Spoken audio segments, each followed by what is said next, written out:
Greetings, everybody. So this is the Home Essential trash picked fan that I got last week out in the trash, and I figured it probably wouldn't work. Come find out the capacitor was bad. So I had one laying around from another motor that was the same rating, and I replaced it. Serviced it, greased the gearway so it'll rotate and stay still. And actually it's pretty cool because this one actually has a timer on it. So you can leave it on for an hour, 2 hours, and 3 hours. And then here's your speed. And it goes even higher and up. And this is high right now that it's on right now. So basically, I got lucky.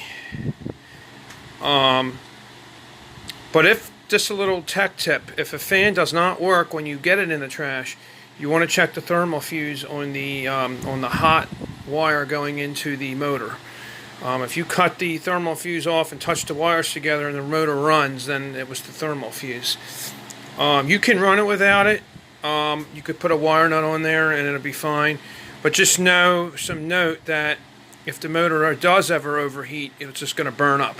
It's not going to shut off. This one's going to shut off if it gets too hot, and it will shut down for a while and then it'll come back on. So right now I have it on, and it's working really well. So here it stays still. So if you want it to blow a certain position, it's fine. It's a good 16-inch. This fan was made in January of '02. So this is a pretty old fan. I mean, it's got some life on it, but the lady that threw it away didn't like it because she didn't have the remote for it. She didn't feel like getting up every time she wanted to turn it on, so she threw it away. I just remember growing up, I'm 34 now, but I remember growing up that, my grandmother had a console TV. You had to get up off your butt and you had to change the channel. There was no